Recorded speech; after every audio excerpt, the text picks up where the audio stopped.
Morphology के बारे में डिस्कस करेंगे कि हर्डमानिया की एक्सटर्नल मॉर्फोलॉजी कैसी होती है। उसके पहले हम हर्डमानिया का क्लासिफिकेशन देखेंगे। हर्डमानिया कॉर्डेटा फाइलम से बिलोंग करता है। सब फाइलम यूरोकॉर्डेटा है।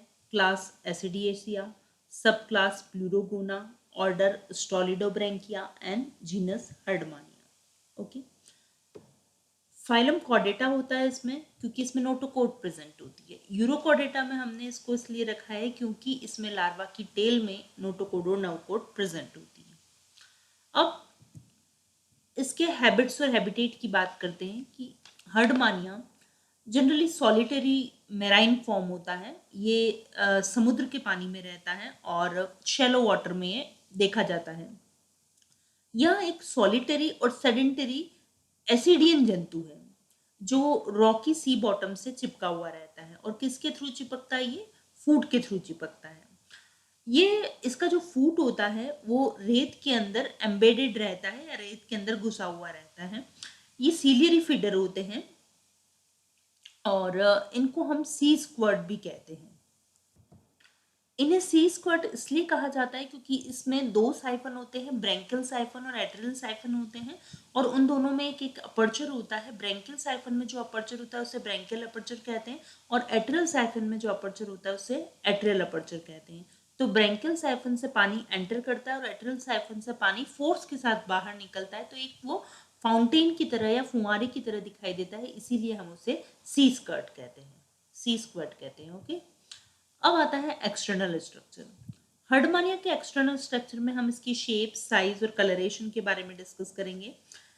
इसकी जो बॉडी होती है वो लेटरली कंप्रेस्ड होती है, मतलब पार्श्व रूप से चपटा होता है और रेक्टेंगुलर शेप का होता है। यहाँ आप देख सकते हैं ये रेक्टेंगुलर शेप का होता है। और इसकी जो सतह होती है उसका जो सतह से जो जुड़ा हुआ सीरा होता है वो थोड़ा सकड़ा और उसका जो फ्री एंड होता है वो चौड़ा होता है। तो यहाँ देखिए ये वाला जो होता है ये नेरो होता है और ये वाला पार्ट ब्रॉड होता है।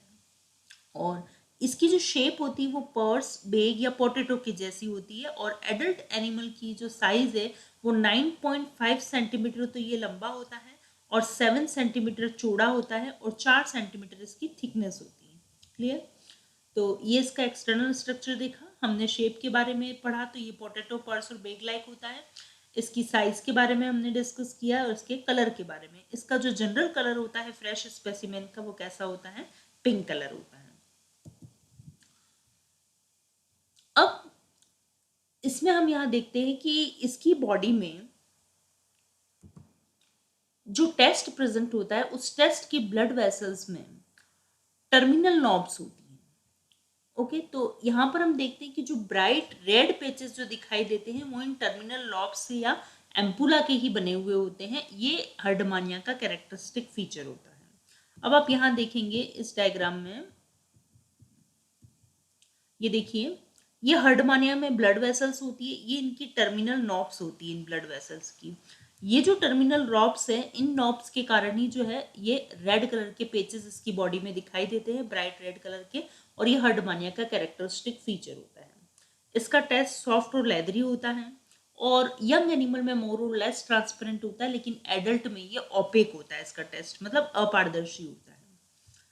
अब बात करते हैं बॉडी डिवीजन की। हर्डमानिया की बॉडी दो पार्ट में डिवाइड होती है। एक होता है बॉडी प्रॉपर एंड फूड, और यहाँ पर हम देखते हैं कि पहला पार्ट जो है वो बॉडी प्रॉपर और दूसरा पार्ट फूड होता है और पूरा एनिमल एक टेस्ट के थ्रू कवर रहता है।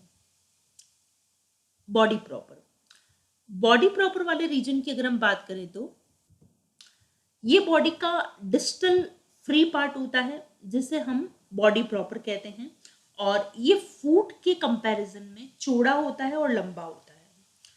इसका ये जो फ्री एंड होते हैं इसकी फ्री एंड पर दो सिलेंड्रिकल प्रोसेस आपको दिखाई दे रहे हैं, एक इधर की साइड है और एक इधर की साइड है। इसको हम बोलते हैं ब्रैंकियल साइफन। ये देखिए आप, इसे बोलते हैं ब्रैंकियल साइफन और इसको हम बोलते हैं एट्रियल साइफन। दोनों साइफन सेम लेवल पर प्रेजेंट होते हैं। ब्रैंकियल साइफन छोटा होता है और 1 सेंटीमीटर लंबा और बाहर की तरफ निकला हुआ रहता है। इस पर एक अपर्चर होता है जिसे हम कहते हैं ब्रैंकियल अपर्चर। ओके, इसे हम माउथ भी कहते हैं। और एट्रियल या जो क्लोइकल साइफन होता है ये इसके कंपैरिजन में बड़ा साइफन होता है और ये 1.5 सेंटीमीटर लंबा होता है और बाहर की तरफ उभरा हुआ रहता है। और इसमें यहाँ पर हम देखते हैं कि यहाँ जो अपर्चर है उसे हम क्या बोलते हैं, एट्रियल अपर्चर बोलते हैं। और ये एट्रियल अपर्चर जो है वो 4 लिप्स के थ्रू गार्ड रहता है और हर अपर्चर की जो सीमा होती है उस पर गहरे रेड कलर की एक लाइन पाई जाती है और ये जो स्ट्रक्चर होते हैं वो टेस्ट के थ्रू बनते हैं। क्लियर? तो यहाँ हमने इसकी बॉडी प्रॉपर के बारे में देखा है। अब इसकी कौन सी साइड क्या कहलाती है, तो ब्रेंकियल अपर्चर जहां पर प्रेजेंट है, ये देखिए जहां ब्रेंकियल अपर्चर होता है वो कौन सी साइड कहलाती है, anterior end of the animal कहलाता है, एंटीरियर साइड कहलाती है। और consequently the opposite end attached to the substratum is the posterior end. अब ये वाला जो हुआ एंटीरियर और ये जो पोर्शन होता है इसका अपोजिट पोस्टीरियर पार्ट जो कि सबस्ट्रेटम से अटैच होता है वो क्या कहलाता है, posterior part. Okay, the side on which the atrial aperture is placed marks the dorsal side. जहां एट्रियल अपर्चर प्रेजेंट है वो तो हुई डोर्सल साइड और जहां ब्रेंकियल अपर्चर है वो कौन सी हुई, एंटीरियर साइड। ओके, और डोर्सल साइड की जो अपोजिट साइड होती है जहां पर हमने क्या पढ़ा था, side opposite to that on which the atrial opening is placed and which is partly attached to the substratum is the ventral side which is extensive. तो डोर्सल की जो जस्ट अपोजिट है वो वेंट्रल है जो सबस्ट्रेटम से attach होती है। उसी टाइप से जो एंटीरियर साइड की जस्ट अपोजिट होती है वो पोस्टीरियर साइड होती है, ये भी सबस्ट्रेटम से अटैच होती है। तो जहां ब्रेंकियल अपर्चर है वहां एंटीरियर साइड है और जहां एट्रियल अपर्चर है वहां डोर्सल साइड होती है। ब्रेंकियल साइफन का जो बेस होता है वहां पर लॉन्ग ब्रेंकियल टेंटिकल्स की एक रिंग होती है और जबकि एट्रियल साइफन की हम बात करें तो उसके बेस पर स्लाइटली जो सिरेटेड फोल्ड्स की एक रिंग होती है जो एट्रियल टेंटिकल्स का फॉर्मेशन करती है। मतलब जो ब्रेंकियल साइफन और एट्रियल साइफन है वहां उनके बेस पर क्या प्रेजेंट होते हैं, ब्रेंकियल टेंटिकल्स और एट्रियल टेंटिकल्स प्रेजेंट होते हैं। इन दोनों साइफन का जो टेस्ट होता है बहुत इलास्टिक होता है और वो क्या करता है, जब ये जो टेस्ट है जब इसमें कॉन्ट्रैक्शन होता है तो वो इन अपर्चर को क्लोज कर देता है। क्लियर? तो यहाँ पर हम देखते हैं कि कुछ मसल्स भी रोल प्ले करती है इसके अपर्चर को खोलने और बंद होने में, जिनको हम बाद में डिस्कस करेंगे। सेकेंड पार्ट होता है फूट।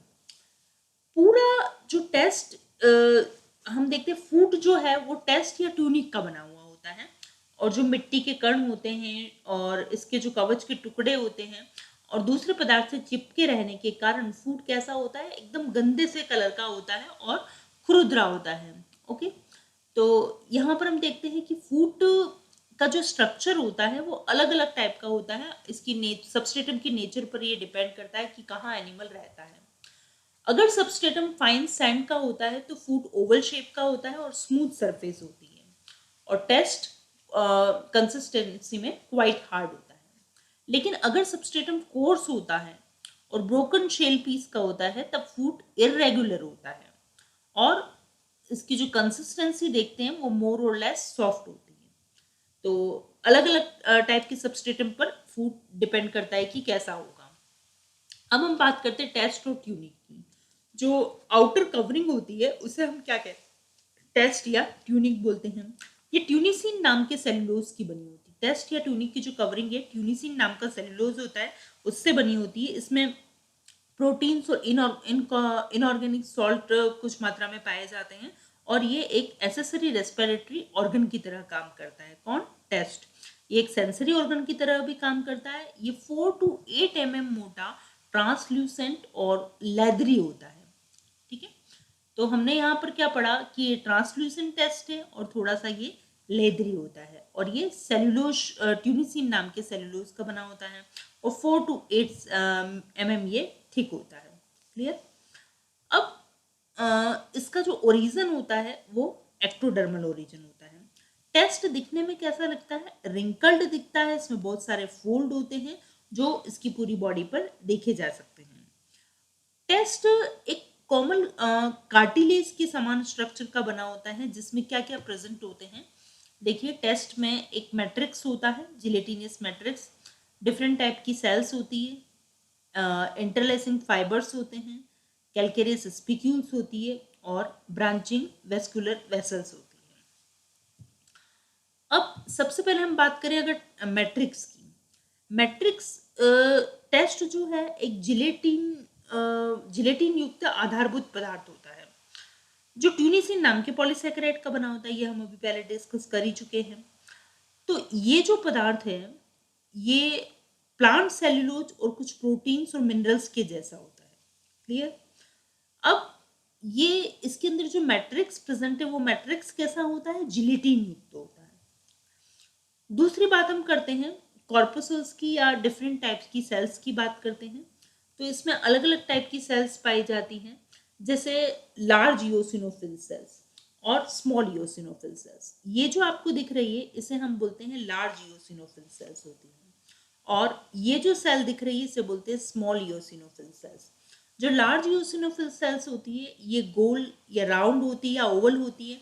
इसमें एक डिस्टिंक्ट न्यूक्लियस प्रेजेंट होता है, और इओसिन स्टेन से ये डार्क स्टेन होने के कारण इसे हम इओसिनोफिलस सेल्स कहते हैं, लार्ज इओसिनोफिलस सेल्स। और जो स्मॉल इओसिनोफिल सेल्स होती है ये स्मॉल कार्पसेल्स होती हैं, और इसमें न्यूक्लियस एक्सेंट्रिक होता है, एकदम किनारे पर प्रेजेंट होता है। अब जो नेक्स्ट सेल आती है वो हम बात करते हैं अमीबॉइड सेल की। जो अमीबॉइड सेल होती है वो इरेगुलर शेप होती है, उसका स्ट्रक्चर अलग टाइप का होता है, ये इरेगुलर आकार की होती है। फिर हम बात करते हैं वैक्यूलेटेड सेल की। ये जो सेल्स आपको दिख रही है ये राउंडेड होती है, और इसके साइटोप्लाज्म में बहुत सारी वैक्यूल्स प्रेजेंट होती है, और इनमें न्यूक्लियस डिस्टिंक्ट नहीं होता है। फिर एक डिफरेंट टाइप की सेल्स होती है जिन्हें हम रिसेप्टर सेल्स बोलते हैं। रिसेप्टर सेल्स में न्यूक्लियस प्रेजेंट होता है और जो कि सेंट्रिक होता है। क्लियर? फिर आती है नर्व सेल्स। ये जो आपको सेल्स दिख रही है इनको हम नर्व सेल्स बोलते हैं। ये छोटे ब्रांच्ड प्रोसेस वाली होती हैं। फिर आती है स्क्वेमस एपिथेलियल सेल, जो इस डायग्राम में नहीं दिखाई गई, ये वाली है स्क्वेमस एपिथेलियम सेल, सॉरी। जो स्क्वेमस एपिथेलियल सेल्स होती हैं ये चपटी होती है और हेक्सागोनल शेप की होती है, और इसमें डिस्टिंक्ट न्यूक्लियस प्रेजेंट होता है। क्लियर? तो ये डिफरेंट टाइप की सेल्स टेस्ट के अंदर प्रेजेंट होती हैं। अब बात करते हैं कैल्केरियस स्पिक्यूल्स की। हर्डमानिया में दो टाइप की कैल्केरियस स्पिक्यूल्स प्रेजेंट होती हैं, और सारी स्पिक्यूल जो है इसमें all the spicules bear several equidistance ring of minute spines. मतलब सभी स्पिक्यूल्स पर कुछ इक्वल डिस्टेंस में माइन्यूट स्पाइंस प्रेजेंट होते हैं, और सबका डायरेक्शन जो है वो सेम डायरेक्शन, मतलब सबका जो पॉइंट होता है वो सेम डायरेक्शन में होता है उनकी लेंथ के अलावा। Blood vessels. हर्डमानिया के टेस्ट में जो ब्लड वेसल्स प्रेजेंट होती है ये एक एनास्टोमोसिन नेटवर्क बनाती हैं, और इनका जो एंड होता है वो बल्ब लाइक डायलेशन में होता है। देखिए ये खत्म कैसे होती है, इसे गोल गुंडीनुमा शेप बन जाती है जिन्हें हम वेस्कुलर एम्पुला कहते हैं। और ये जो वेस्कुलर एम्पुला है इसी के कारण जो टेस्ट पर ब्राइट रेड पैचेस दिखते हैं वो इन्हीं की वजह से होते हैं। वेस्कुलर वेसल्स एंड एम्पुला जो है वो ब्लड का ट्रांसपोर्ट करती हैं, और इस टाइप से वो टेस्ट तक फूड लेकर के आती है। ये एक्सेसरी रेस्पिरेटरी ऑर्गन की तरह भी काम करती हैं। तो इस टाइप से ब्लड वेसल्स क्या है, एक एक्सेसरी रेस्पिरेटरी ऑर्गन है, और एम्पुला जो है वो रिसेप्टर ऑर्गन की तरह काम करती है। ओके, तो ये ब्लड वेसल्स के बारे में हमने यहाँ डिस्कस किया। अब बात करते हैं स्पिक्यूल्स की। हर्डमानिया के टेस्ट में कैल्शियम की बनी हुई स्पिक्यूल्स प्रेजेंट होती है जो मैट्रिक्स में प्रेजेंट होती है, और ये बॉडी का स्केलेटन बनाती है और टेस्ट को मेंटल से जोड़े रखने का काम करती है। ये दो टाइप की होती है, माइक्रोस्क्लेयर्स और मेगास्क्लेयर्स होती है। सबसे पहले माइक्रोस्क्लेयर्स की बात करते हैं।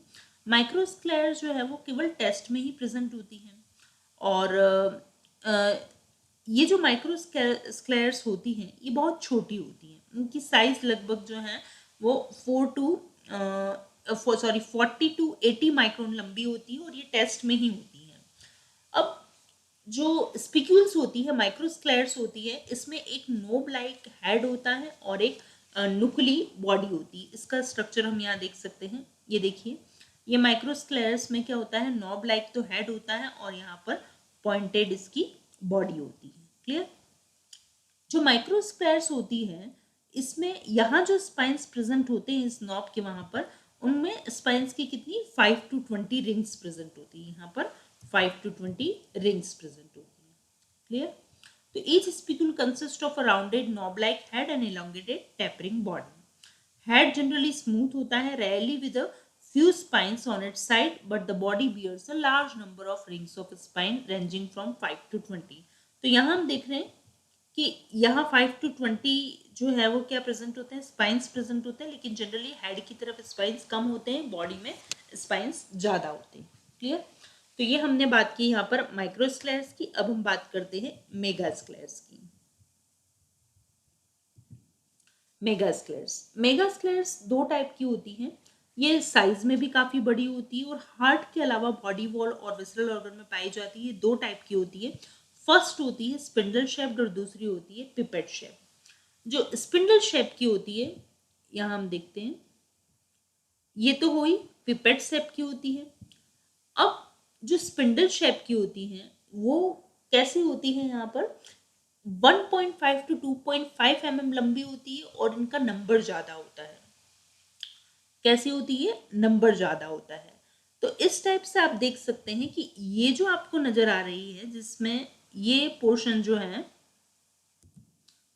ये तो हो गई पिपेट शेप की जो बीच में से फुली हुई है, और ये जो होती है स्पिंडल शेप की होती है, जो इसमें थोड़ा सा स्ट्रक्चर इसका सॉरी ये वाली देखिए आप, इसका बीच वाला पार्ट मोटा होता है और साइड में ये पॉइंटेड होती है।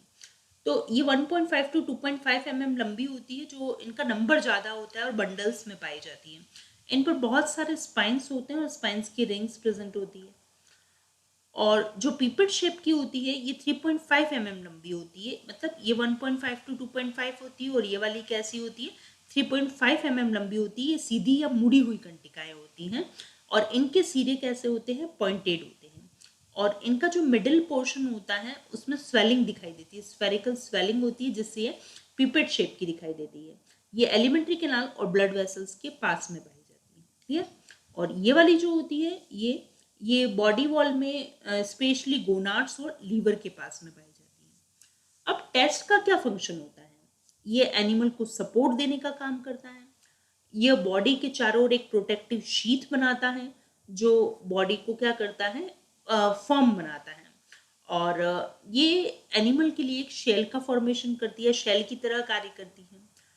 टेस्ट में जो वेस्कुलर एम्पुला होती है वो रेस्पिरेशन का काम करती है, और टेस्ट में जो नर्व सेल्स और एम्पुला होती है उनकी प्रेजेंस के कारण ये टेक्टाइल ऑर्गन की तरह भी काम करता है। हमने यहाँ पर देख ही लिया, पिपेट शेप स्पिक्यूल्स के बारे में पढ़ा है। और जो मेगास्क्लेयर्स हैं वो लगभग बॉडी के सारे ऑर्गन में प्रेजेंट होती हैं। ठीक है? The function of some of these spicules therefore seems to keep the test firmly attached to the mantle. इन्हीं स्पिक्यूल्स की वजह से टेस्ट मेंटल से अटैच रहता है। क्लियर? तो यहाँ पर हमने माइक्रोस्क्लेयर्स और मेगास्क्लेयर्स के बारे में डिस्कस किया। अब हम बात करते हैं मेंटल और बॉडी वॉल की। टेस्ट के अंदर की तरफ बॉडी वॉल या मेंटल प्रेजेंट होती है, जो टेस्ट को हटाने के बाद में ही दिखती है, और टेस्ट का सिक्रीशन किससे होता है, मेंटल से होता है। मेंटल टेस्ट के अंदर लटकी हुई स्टेज में होती है, और ये ब्रेंकियल और एट्रियल अपर्चर के थ्रू जुड़ी हुई रहती है, और ये ब्रेंकियल और एट्रियल साइफल का फॉर्मेशन करती है। मेंटल कंप्लीट बॉडी में एक जैसा स्ट्रक्चर नहीं होता है। ये एंटीरियर डॉर्सल साइड में तो ज़्यादा मस्कुलर और थिक होती है, लेकिन पोस्टीरियर वेंट्रल साइड में ये थिन और ट्रांसपेरेंट होती है। क्लियर? इसमें ही सारे विसरल ऑर्गन प्रेजेंट होते हैं, और मेंटल चारों ओर वाटर से भरी जो एक एट्रियल कैविटी होती है उसको घेरे हुए रखती है।